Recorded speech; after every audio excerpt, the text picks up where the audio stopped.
सभी को नमस्कार। मेरा नाम उदय सिंह है।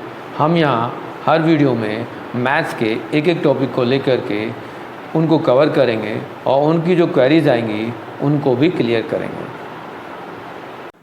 टुडे क्लास 10 चैप्टर 1 वास्तविक संख्याएं। आज हम हिंदी मीडियम की क्लास रियल नंबर को वास्तविक संख्या लेकर के पढ़ाई करेंगे। इसमें सबसे पहले यूक्लाइड डिवीजन एल्गोरिथम या यूक्लाइड डिवीजन लेमा पर बात करते हैं। इसमें कहा गया है कि यूक्लाइड विभाजन प्रमेय क्या? ये एक ऐसा प्रमेय होता है, सिद्धांत है, थ्योरी है, जिसको हमें वो परमानेंट ट्रुथ एक स्टेटमेंट होता है जिसकी सहायता से हमें और काम करने होते हैं या हमें सिद्ध करने होते हैं, प्रूफ करने होता है। तो यूक्लाइड विभाजन प्रमेय का एक थ्योरम है, एक प्रमेय है जिसके आधार पर हम और काम करेंगे। ये ऐसा नहीं है कि इसको अभी से हम जानते हैं। इस तरह का काम हम पहले ही 7th क्लास 8th क्लास में कर चुके हैं, जिसमें दो धनात्मक संख्याओं को यदि हम लें और उनमें से एक बड़ी संख्या को छोटी से भाग करें तो बड़ी संख्या को भाज्य, छोटी को भाजक और उससे जो भागफल आता है उसको क्यू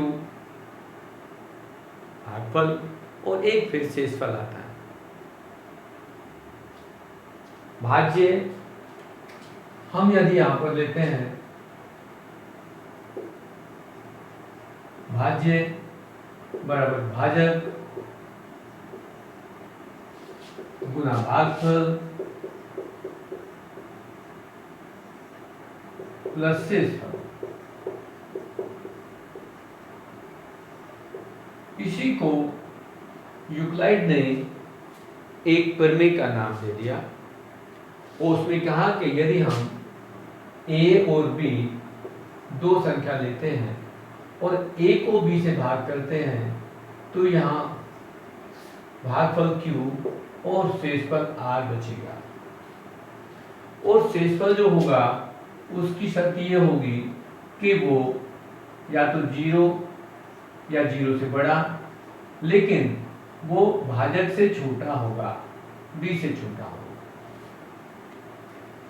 इसको समझने के लिए हम किसी भी संख्या को जिससे भाग करते हैं उसमें शेषफल क्या होगा उसके बारे में थोड़े से उदाहरण लेकर के समझ सकते हैं। कोशिश करते हैं कि यदि हम a को 2 से भाग करते हैं तो ये 2q या तो यहाँ 0 आएगा या 2q प्लस 1 आएगा, क्योंकि शेषफल जो आएगा वो जिस संख्या से हम भाग करते हैं उससे कम होगा, 0 होगा या उससे 0 से बड़ा होगा, लेकिन जिससे भाग कर रहे हैं उससे कम होगा।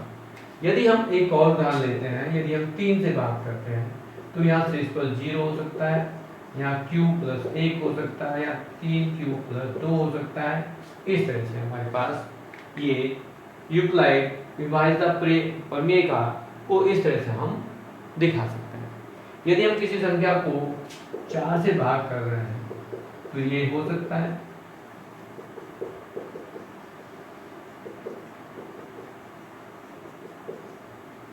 ये इस तरह से हम लेंगे। तो यहाँ 4 से हम भाग कर रहे थे किसको? a को, और q हमारे पास जो है वो भागफल है और यह 0 1 2 3 जो है वो शेषफल है। तो इस प्रमेय को हम यूक्लाइड विभाजन का प्रमेय का कहते हैं। अब यूक्लाइड विभाजन एल्गोरिथम क्या है?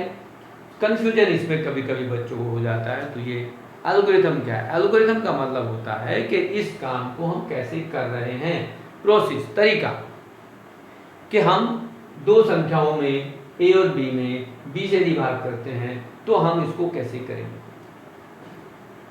और इसकी सहायता से हम दो संख्याओं का एचसीएफ ज्ञात करने के लिए प्रयोग करता है।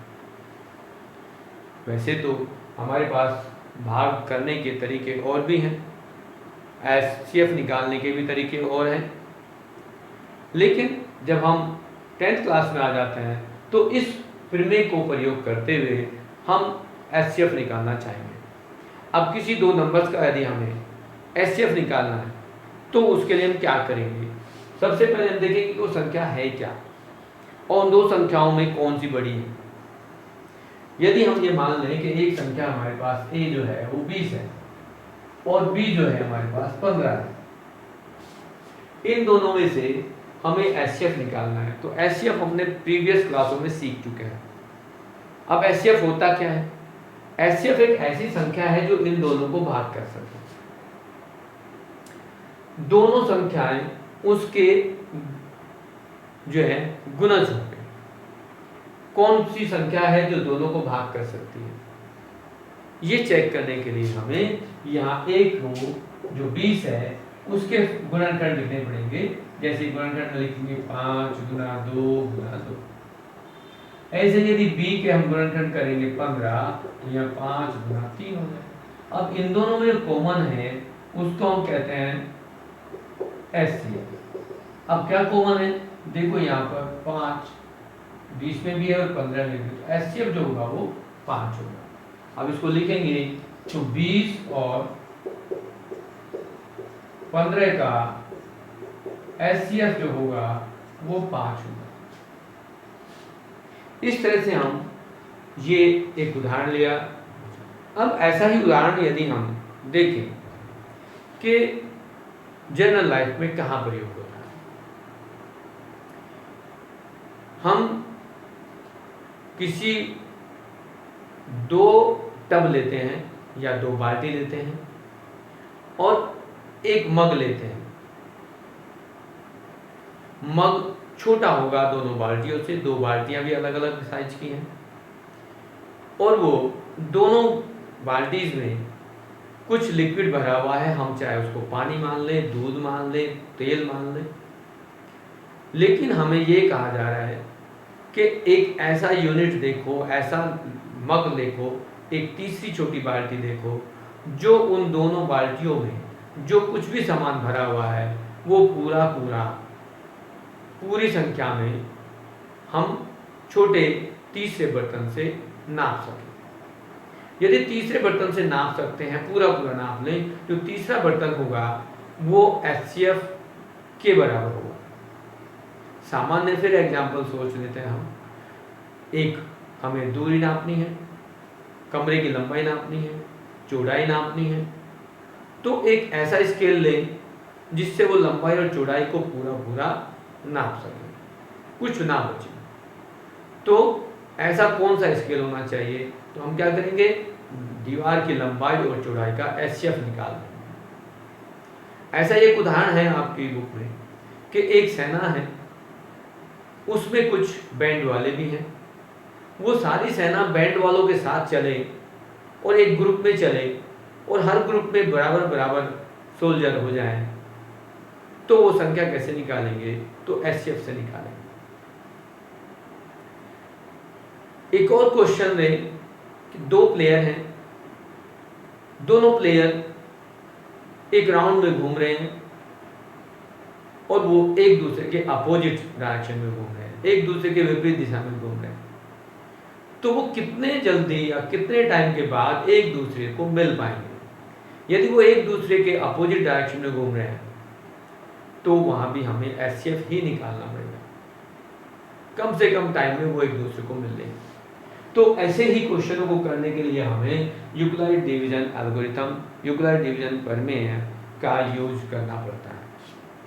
अब इसमें बहुत सारे क्वेश्चन बन जाएंगे। हमें कहा जाएगा LCM निकालो, HCF निकालो, दो संख्या दी गई हैं उनको कैसे हम सॉल्व करेंगे, उनके बेस पर हम कैसे आंसर निकालेंगे। तो यहाँ पर बहुत सारे क्वेश्चन आपको मिल सकते हैं, लेकिन यहाँ पर जो वास्तविक संख्या है उसके बारे में हम कुछ तो पहले ही 9th क्लास में, 10th क्लास में डिस्कस कर चुके हैं। अभी यदि हम वास्तविक संख्या की बात करें कि वास्तविक संख्या होती क्या है, तो वास्तविक संख्या को हम एक चार्ट के रूप में भी दिखा सकते हैं कि वास्तविक संख्या किस को कहते हैं। सबसे पहले हम प्राकृतिक संख्याओं को जानते थे। प्राकृतिक संख्या क्या होती हैं? यदि हम फॉर एग्जाम्पल लिख लें कि प्राकृतिक संख्या क्या है, 1 2 3 4 5, इस तरह की संख्याओं को हम प्राकृतिक संख्या कहते हैं। यदि हम इसके साथ में 0 लिख दें तो ये पूर्ण संख्या कहलाती है। ये पूर्ण संख्या हो गई। यदि पूर्णांक की बात करेंगे तो पूर्णांक में हमें देखना पड़ेगा कि ये माइनस में भी होते हैं, प्लस में भी होते हैं। इस तरह की जो संख्या होती हैं इनको हम पूर्णांक कहते हैं। फिर आता है आपके पास परिमेय संख्या। परिमेय संख्या जो भिन्न में होती है, जैसे हम कहते हैं P अपॉन Q के रूप में होती है, बट यहाँ कंडीशन है कि Q का मान 0 के बराबर नहीं होना चाहिए। फिर होती है अपरिमेय संख्या। अपरिमेय संख्या जो होती हैं उनको हम किसी दूसरे रूप में कह देते हैं कि ये इस तरह की संख्या हो जो रूट के अंदर हो लेकिन n यहाँ पूर्ण वर्ग ना हो। m पूर्ण वर्ग नहीं है तो हम यहाँ कहेंगे पूर्ण वर्ग में मतलब 1 4 9 16 25 36 49 64 ना हो, तो ये अपरिमेय संख्या कहलाएंगी। अपरिमेय की संख्या की एक और परिभाषा कहते हैं कि ऐसी कोई संख्या जो अपरिभाषित हो, मतलब जैसे जिसको कहते हैं कि वो शांत ना हो और उसमें अंकों का पुनरावृत्ति भी ना हो, तो ऐसी संख्या को भी हम अपरिमेय संख्या कहते हैं। अब इन सारी संख्याओं को एक साथ मिला दें तो वो फिर वास्तविक संख्या कहलाती है। अब वास्तविक संख्या के जो संख्या हम ले रहे हैं उनमें ये आपकी पूर्ण संख्या भी होंगी, पूर्णांक भी होंगे, परिमेय संख्या भी होंगी और अपरिमेय संख्या भी होंगी।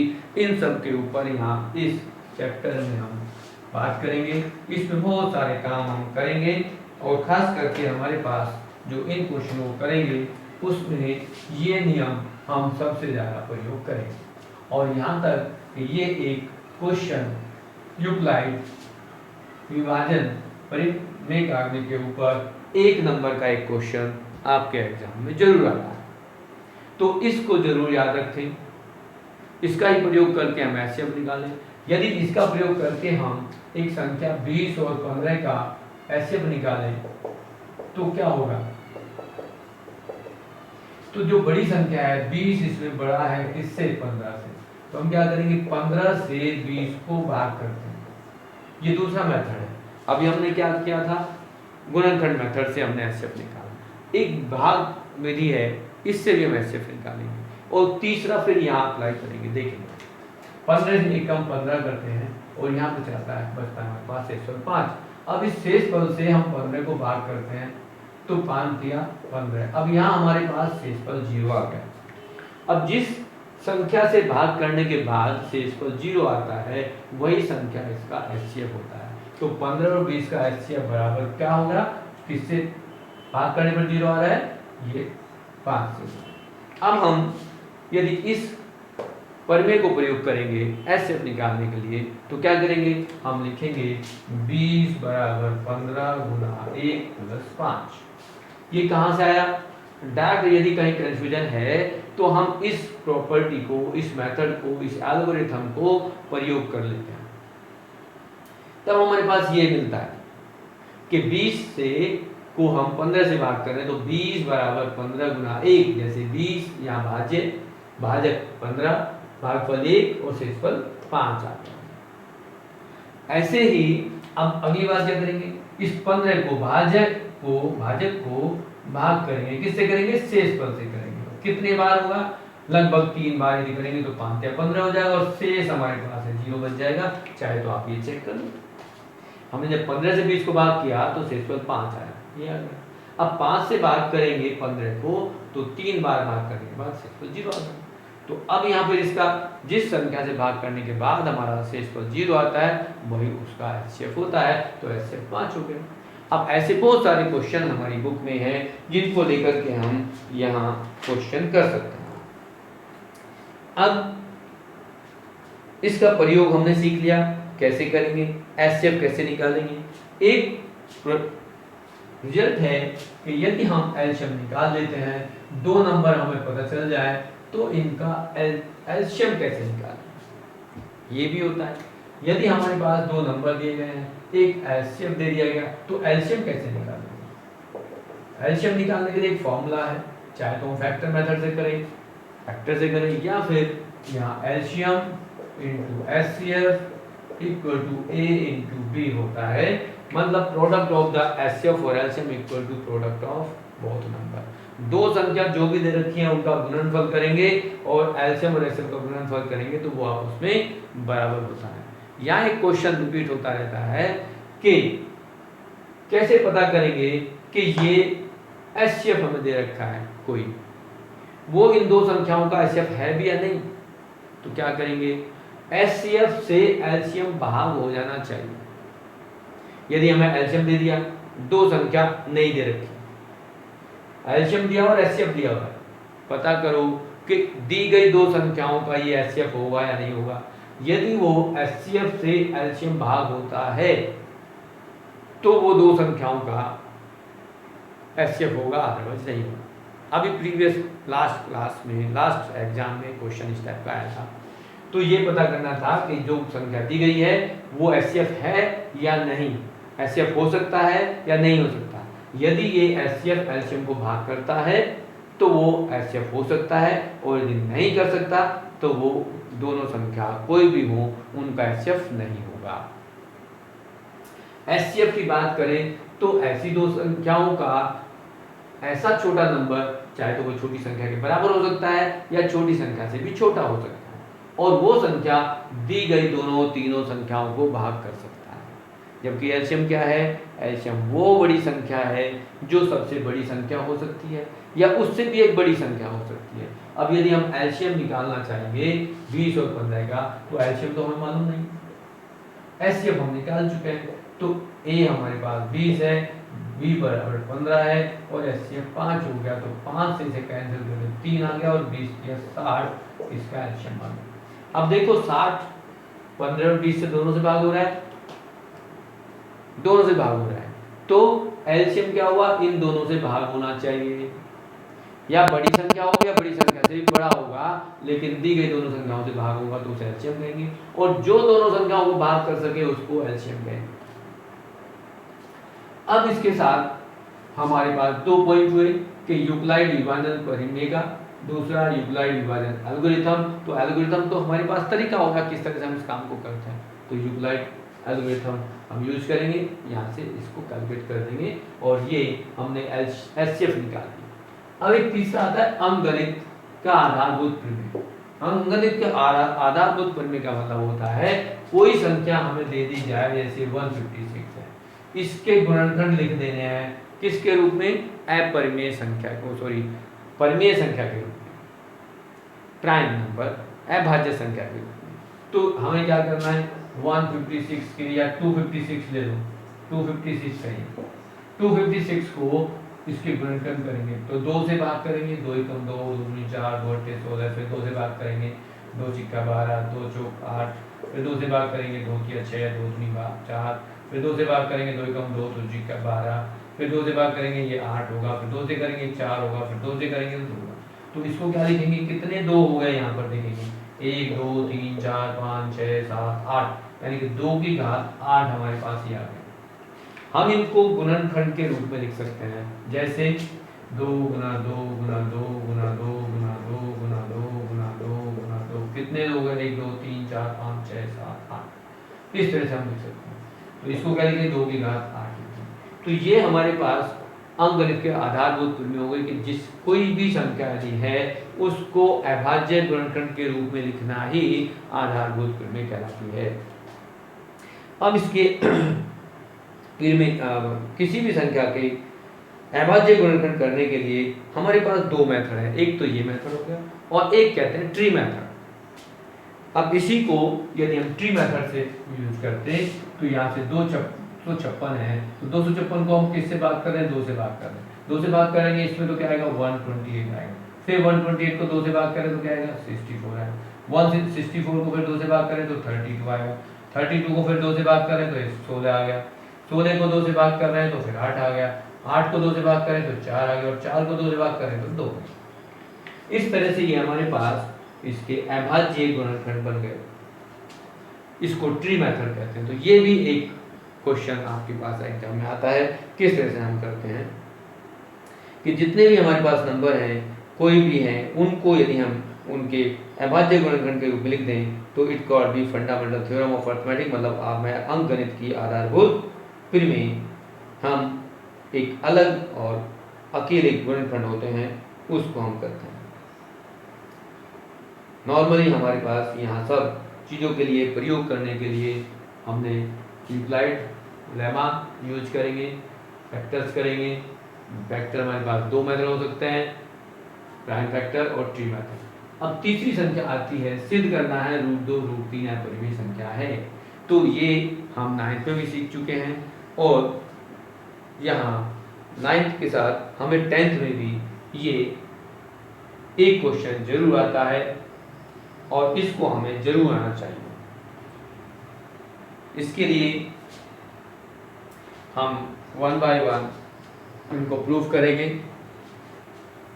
और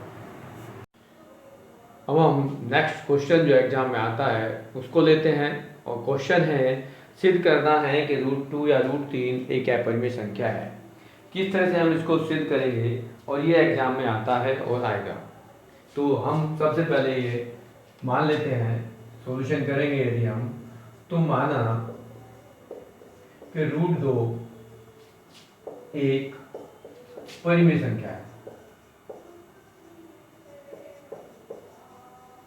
ये एक परिमेय संख्या है, तो इसका मतलब हुआ कि हम √2 को a/b ले सकते हैं, जो एक परिमेय संख्या है। ये परिमेय संख्या होती है जो फ्रैक्शन में होती है। अब यहाँ पर ये देखेंगे कि a और b में हमारे पास ऐसा कुछ कॉमन उभयनिष्ठ संख्या नहीं होनी चाहिए। तो यहाँ लिखेंगे a और b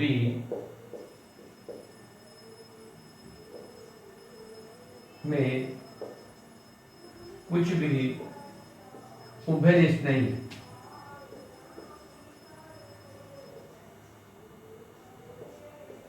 उभयनिष्ठ नहीं है का मतलब है कि ये दोनों अभाज्य संख्याएं हैं। ये भी कह सकते हैं कि a और b दोनों अभाज्य संख्याएं हैं। तो अभाज्य संख्या जो भी होती हैं वो किसी से कटती नहीं है, और उनके कुछ गुणनखंड नहीं होते। ये भी कह सकते हैं कि a और b दोनों अभाज्य संख्या। ये लिख दें, a और b दोनों अभाज्य संख्या है। यदि ये दोनों अभाज्य संख्या है तो इनमें हम किसी के भी कोई कॉमन फैक्टर नहीं होगा अदर देन 1। एक के अलावा कोई भी फैक्टर नहीं होगा। अब हम क्या करेंगे, इसमें दोनों तरफ वर्ग करते हैं। दोनों तरफ वर्ग करने पर हमें क्या मिलेगा कि वर्ग करेंगे, √2 का वर्ग करेंगे, और ये a/b का भी वर्ग करेंगे। जब हम वर्ग करते हैं तो हमें क्या मिलता है, यहाँ से मिलेगा 2, और यहाँ से हो जाएगा a²/b²। मतलब क्या हुआ कि यदि हम इसको a² लिखेंगे तो ये 2b² हो जाएगा। अब यदि हम इसको इस तरह भी लिख सकते हैं कि a² को 2 से भाग करें तो b² आता है। तो इसका सिंपल सा अर्थ हुआ कि 2 से a² को भाग कर सकते हैं।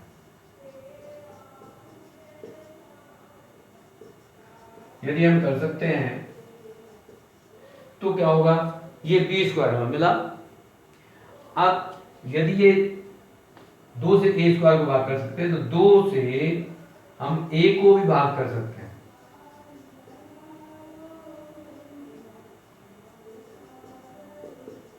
यदि ये हो सकता है तो यहां पर हम कहेंगे कि a बराबर 2c हो सकता है। a बराबर 2c का मतलब है कि ये a को 2 से भाग कर सकते हैं, क्योंकि ये a से 2 भाग तो यहाँ हो रहा है। तो अब क्या करेंगे, हम यहाँ पर a के लिए 2c रख देते हैं। तो करेंगे 2c² बराबर 2b²। मतलब क्या लिखेंगे, 4c² बराबर 2b² करेंगे। 2 से यदि हम इसको काटेंगे तो हमारे पास क्या आएगा, ये आएगा 2c² बराबर b²। मतलब यदि इसको दोबारा से समझाने की कोशिश करते हैं तो इधर ले लेते हैं। यहां पर यह हुआ कि b, हम 2 से b² को भी भाग कर सकते हैं। क्यों कर सकते हैं, क्योंकि वो हो रहा है। b² को 2 से इधर लेके तो c² बराबर b² हो जाएगा। तो यहां 2 से हम b को भी भाग कर सकते हैं, और यदि ये b को भाग कर सकते हैं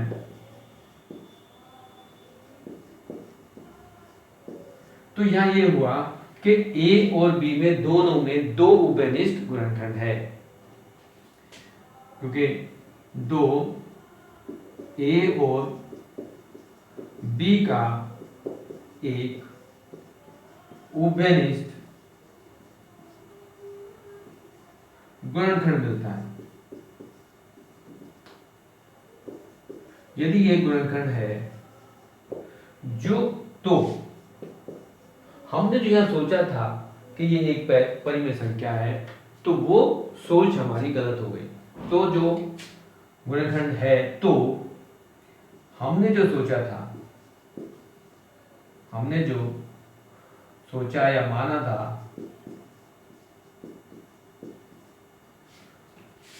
था वो गलत है।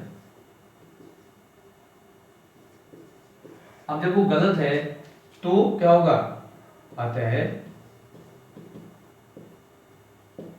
√2 एक अपरिमेय संख्या होगी। इस तरह से हम इस क्वेश्चन का हल करेंगे कि √2 हो चाहे तो √3 हो या √5 हो। तो अब हम क्या करेंगे इसको समझने के लिए कि यदि यहाँ पर √2 है तो √2 बराबर a/b लिया, हमने उसको मान लिया कि वो एक परिमेय संख्या है। और परिमेय संख्या में भी a और b को बताएंगे कि a और b में कोई अभाज्य, ये दोनों a और b दोनों अभाज्य संख्या है, और अभाज्य संख्या की परिभाषा के अनुसार कहेंगे कि a और b में कोई भी ऐसा गुणनखंड नहीं हो सकता जो a और b को किसी और सरल रूप में बदल सके। फिर हम दोनों में यहाँ दोनों तरफ वर्क करेंगे। वर्क करने के बाद हमें मिलेगा √2 का वर्ग 2 होता है, और a/b का वर्ग करेंगे तो a का वर्ग बटे b का वर्ग होगा। यदि हम इसको b² को यहाँ मल्टीप्लाई कर देंगे ले जाके तो 2b² हो जाएगा, मतलब a² बराबर 2b² होगा। फिर हम यदि 2 से a² को भाग कर दें तो हमें क्या मिलेगा, a² बटे 2 बराबर b² हो जाएगा। अब ये हमें पता चल रहा है कि हम a² को यदि 2 से भाग करते हैं तो b² कोई नंबर हमें मिल रहा है, क्योंकि b पहले से अभाज्य था तो उसका वर्ग भी कोई अभाज्य ही होगा। लेकिन ये a² को 2 से भाग करने से मिल रहा है।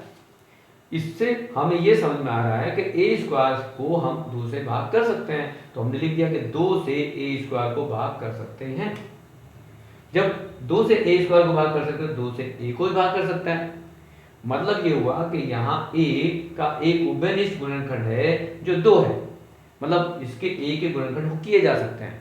जैसे हम लिख सकते हैं 2 गुना c, और c एक दूसरा नंबर ले लिया हमने, मान लिया, तो 2 गुना c a के बराबर हो गया। हम यदि a को 2c यहाँ रख देते हैं तो हमें ये 2c का स्क्वायर बराबर 2b² मिलेगा। अब हम 2c का स्क्वायर करेंगे तो 4c² होगा, और 2b² तो हमारे पास राइट साइड में था ही। यदि हम 2 से 4 को भाग करेंगे तो 2c² बराबर b² हो जाएगा, इस तरह से। लेकिन यहाँ फिर 2 से भाग करें यदि हम इसको इस तरह से लिख दें कि हमारे पास क्या मिलेगा, c² बराबर b² बटे 2 हो जाएगा। अब यदि b² को हम 2 से भाग कर सकते हैं और हमें c² मिलता है, तो हमें फिर ये समझ में आया कि यहाँ तो फिर हम 2 से b² को भाग कर सकते हैं, 2 से फिर b को भी भाग कर सकते हैं। तो जो हमने यहाँ सोचा था कि a और b दोनों अभाज्य संख्या हैं, तो यहाँ तो अभाज्य तो हुई नहीं, यहाँ के 2 गुणनखंड हो गए, और b भी ऐसा ही हो गया, b के भी 2 गुणनखंड हो गए, 2 और एक और मिल गया c की फॉर्म में। तो यहाँ हमें यह हुआ कि 2a और b का एक उभयनिष्ठ गुणनखंड है, और यदि गुणनखंड है तो जो हमने सोचा था वो गलत हो गया, वो हमने जो माना वो गलत है, अतः √2 एक अपरिमेय संख्या होगी। अब ये √2 ही के लिए लेंगे √3 के ले लेंगे या √5 के ले लेंगे, किसी के भी ले लेंगे, बट यहाँ हम क्या करेंगे, 2 ही है, यदि ये √2 है तो यहाँ √2 की बजाय √3 लिख दो, यहाँ 3 आ जाएगा, ये 3 आ जाएगा, यहाँ 3 हो जाएगा। ये सब जगह जहाँ 2 है वहाँ 3 हम शिफ्ट कर देंगे। यदि ये 5 हो जाए तो 5 रख देंगे √2 की जगह। तो हमारे पास इस तरह का एक क्वेश्चन तैयार हुआ कि हमें कुछ नहीं करना, सारा सब कुछ सेम है, पैटर्न सेम है, एल्गोरिथम सेम है। तो सिर्फ 2 को जो कुछ भी आ जाए, 2 आ जाए, 3 आ जाए, 5 आ जाए, हम इसी तरह से इस क्वेश्चन को करेंगे। तो ये हमारा क्वेश्चन होगा। अब हम दूसरा क्वेश्चन लेते हैं कि किसी संख्या को हम दशमलव पर साफ करें तो वो कैसे होगा और कैसे संभव होगा। तो यहाँ दूसरा क्वेश्चन हमारे पास है और इसमें हम देखते हैं, यहाँ भी ये क्वेश्चन आता है और आएगा एग्जाम में, अब आए, प्री बोर्ड में आए या टर्म में आए, मिडिल टर्म में आए, फाइनल में आए, जैसे भी पर आएगा जरूर। दशमलव प्रसार रूप में कब होगा, यदि हमारे पास ये संख्या कोई p/q के रूप में हो और यहाँ q जो होगा वो 0 के बराबर नहीं होना चाहिए, बट q के लिए एक कंडीशन है कि ये 2 की घात m और 5 की घात n के रूप में यदि होगा तो कोई भी भिन्न होगी वो शांत भिन्न हो जाएगी। शांत भिन्न होने का मतलब है कि ये हम पूर्णतः उसको दशमलव में बदल सकते हैं। यदि इनके अलावा कुछ q आता है, किसी भी भिन्न का हर इनके अलावा कोई संख्या मिलती है तो वो पूर्ण शांत नहीं होगा। हम यहाँ कुछ उदाहरण ले सकते हैं कि यदि हमारे पास 1/10 है तो हम क्या लिखेंगे इसको, 10 में क्या आया, 5 गुना 2 आ गया, तो 2 भी है 5 भी है तो शांत हो जाएगा। कहाँ शांत होगा, कितने प्लेस में शांत होगा, अब ये देखना है। जितने यहाँ पर 5 या 2 में कितने हैं, यहाँ 1 0 है, 10 है, ये 5 और 2 की गुना करने के बाद 10 आया, 10 में 1 0 है तो ये 1 दशमलव के एक स्थान में शांत हो जाएगा। यदि ये 100 होता नीचे तो ये दशमलव के 2 स्थान तक शांत हो जाता। यदि ये 1000 होता तो दशमलव के 3 स्थान में जाके शांत हो जाता। बट ये जो 10 है, 100 है, 1000 है, ये कैसे मिला, देखो यदि 10 को लिखेंगे तो 2 गुना 5 हो गया, 100 को लिखेंगे तो 2 गुना 2 गुना 5 गुना 5 लिखेंगे, इसमें हमारे पास 2 की घात 2 और 5 की घात 2 आया, इसलिए ये शांत हो जाएगा। यदि 1000 लेते हैं तो 1000 में हमारे पास क्या आएगा, 2 गुना 2 गुना 2 गुना 5 गुना 5 गुना 5 आएगा, यहाँ 2 की घात 3 हो गया और 5 की घात भी 3 हो गया। अब यहाँ पर ये 3 है, 3, अब यहाँ घात कितनी है, 3 है, तो कितने स्थान पर ये शांत हुआ, 3 स्थान पर। यदि हमारे पास किसी संख्या में 5 की घात 4 हो और 2 की घात 2 हो तो ये कितने स्थान पर जाके शांत होगा, तो इनमें जो 5 की या 2 की जो भी घात ज्यादा होगी उतने स्थान पे जाकर ये शांत हो जाएगा। कैसे शांत होगा, हम इतनी 0 बना देते हैं, 4 0 बना दें। अब यदि मान लें कि इसको हमें शांत बिना भाग करे इसको दशमलव बदलना, तो क्या करेंगे, देखो यहाँ पर 5 की घात 4 है, यहाँ 2 की घात 2 है, तो क्या लिखेंगे, यहाँ 1 में कुछ ऐसा गुना करेंगे जो यहाँ 2 की घात 4 हो जाए। यहाँ 5 की घात 4 थी, 2 की घात 2 थी, तो 2 की घात 2 और गुना कर दो यहाँ पर, तो ये 2 की घात 4 हो जाएगी यहाँ भी। तो आगे क्या मिला, 2 की घात 2 ऊपर 4 हुआ, 4 गुना 1 करके तो 4 हो गया, लेकिन यहाँ हमारे पास क्या हुआ, 5 की घात 4 हो गए, 2 की घात भी 4 हो गई। यदि इसको और स्टेप आगे बढ़ेंगे तो यहाँ क्या हुआ, इसको हम लिखेंगे, एक प्रॉपर्टी हमारे पास होती है a की घात m और a की घात n, तो a की घात क्या होता है m प्लस n, और एक होता है a की घात m b की घात m, तो a इंटू b की घात m।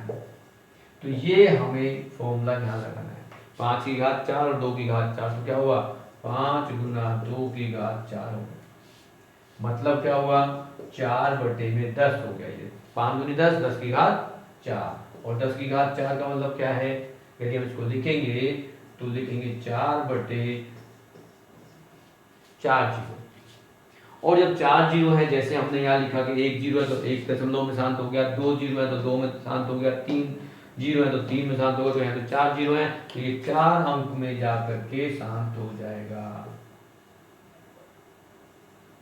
ऐसे ये शांत हो जाता है कोई भिन्न शांत होगी या नहीं होगी और कितने स्थान पर जाकर शांत होगी। हम ये चेक करेंगे कि 5 की या 2 की घात कितनी है, तो ये हमें कंफर्म हो जाएगा और इसके बेस पर हम बहुत सारे क्वेश्चन कर सकते हैं। अगली क्लास में हम लेंगे क्वेश्चंस।